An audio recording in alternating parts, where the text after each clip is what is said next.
Hmm.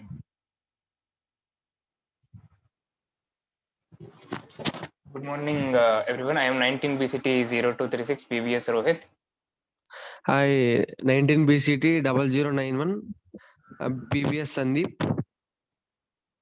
And we are doing DA 5, Digital Assignment 5 in the microprocessors and microcontrollers lab assignment. And for the fifth question, first for making the project, first we go to file and we go to the project and we choose new Microvision project. And here we write a project name, write a project name.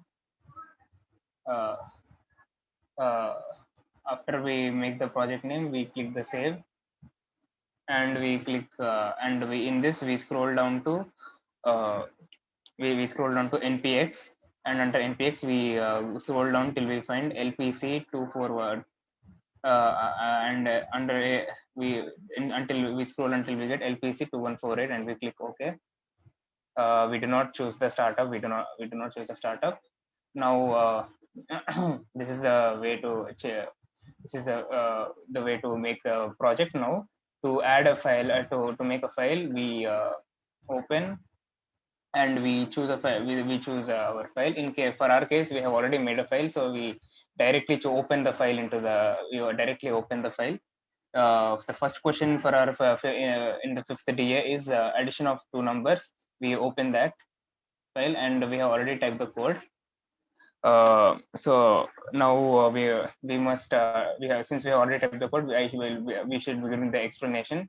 Now here area is a directory where the code will be written. So reset command will be resetting the area in which the code will be written, and the code command and the code command is to show that the following is the code, and read only command is only to make sure that the code is only to be read and cannot be edited during execution. And now we go with the move command. The move command moves as 03 hexadecimal value into R0, into R0 register, and the R and then we move 02 hexadecimal value into R1, this 3 and 2, and then we add both the numbers R0 and R1, and we save it in the R2 register. Now we type BL to make sure that to make sure that this does not loop, this program does not loop in itself, and it will branch with the B command. And then this is the end of the program. Now to run this program, we first we must first add this to the source group. We must add this to the source group. We choose this addition of 2 and we add it to the source group, and here we can see it is added in the source group. Now we have to translate the code, and then we have to build the we can see 0 errors and 0 warnings. So we build the code, we see 0 errors. So now we must go to the debugging session, click OK. And here in the debugging, we're at the start of the program, and to execute this code line by line, we must choose the step by step command. Here we must click on this button, and we can we can see here that we can see here that R0 is loaded with 303, and R1 is loaded with 02, and both are added and stored in R2. So we have the value of 5 in the R2. So this is the first program which is done. So this is the execution. So we first we stop the debugging session. Now similarly, we must run the second code.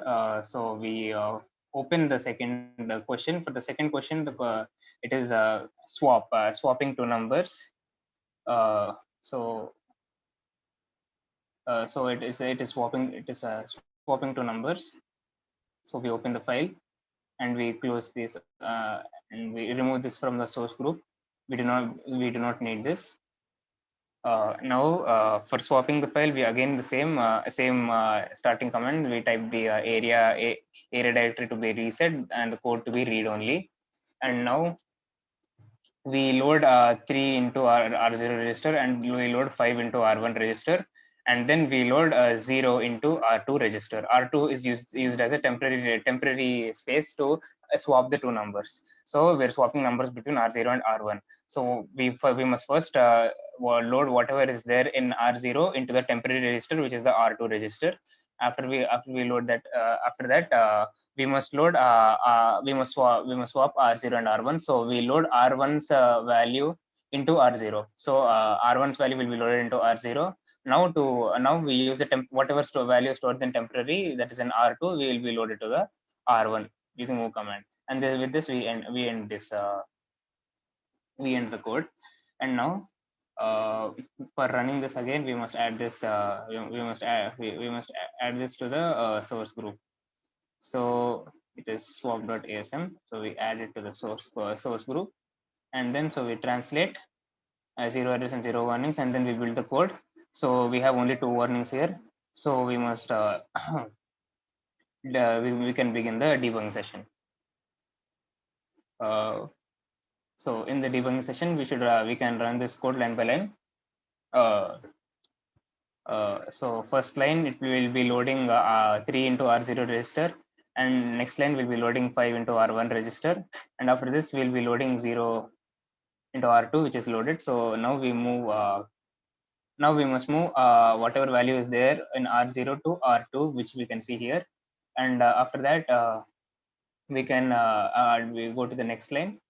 We execute the next line. R1 value is copied to the R0 register, and then after that we go to the next step. We can see that R2's value is which is temporary register, is its value is loaded to the R1 register. With this we can see that values of R0 and R1 have been swapped. R0 was 3, which became 5, and now R1 was 5, which became now 3.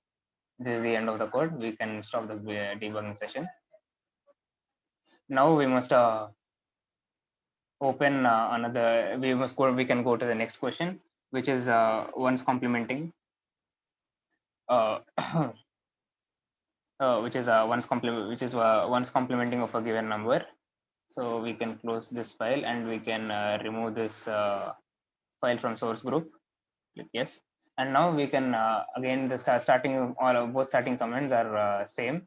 Reset, area reset, and code which is read only. And now we load our value 0 into the R0 register, and we use the mvn command to take the complement of the R0 and store it inside R0 again. So this, the R0 is a destination itself also. So move,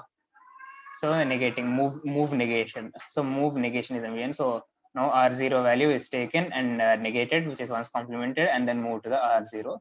And we again type lbl to make sure that there is no looping, so it will branch with the b command. And now it is the end of the code. And now we have to add this to the source group. We can add this to the source group. It is once complement.asm. We can add, and then we have to close, and then we can translate this. We have 0 errors and 0 warnings. We have to build this. We have 0 errors. We have 0 errors, so we can begin the debugging session. Yes, now in the debugging session, we can run line by line. R0 is loaded with 0. Now R0 is loaded with 0, and now we have to go next command, and then negation of R0 is again stored in 0, which is none other than negation of 0 is f in hexadecimal. So that is what we are shown here, fff, and this is the end. This is the end of the program. Now this is the end of the once complement, which is the end of the third question in the 5th DA. Now we have to stop the debugging session. Now from here on, my colleague will take over.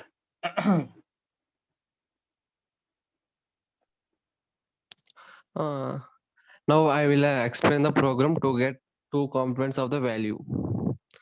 Now open the file which contains the code.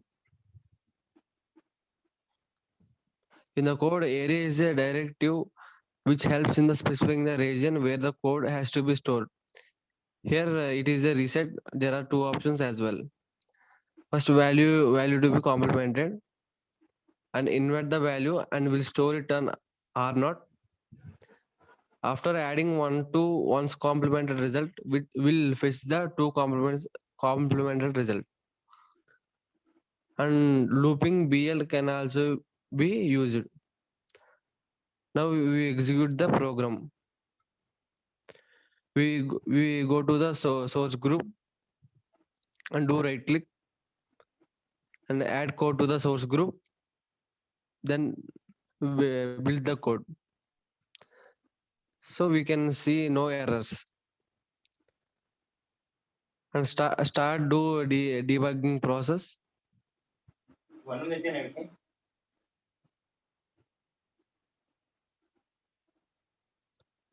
And run the code. So we can see the register values are changed.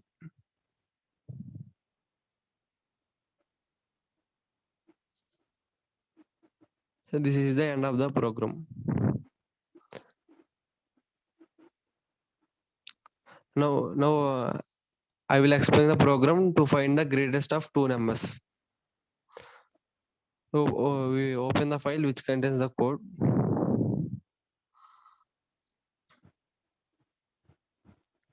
In this code, array is a directive which helps in the specifying the region where the code has to be stored. Here it is reset. There are other options as well.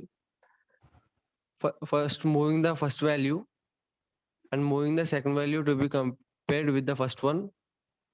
After comparing, a result would not be stored somewhere. Instead, a CPSR and can be analyzed for the flag status. Here, n flag will be set as R0 is having value smaller than R1. N is a negative flag. In case R0 has a greater value that R1, then N flag won't be set. In case they are equal, 0 flag will be set. And looping BL can also be used. Now we execute the program. We go to the source group and do right click and add code to the source group. Then build the code. Now we can see no errors and start do debugging process.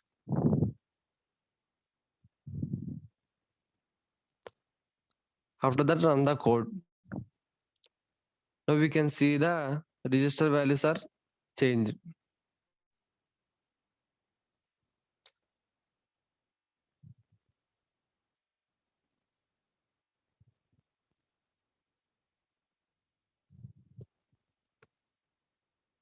So this is the end of our program.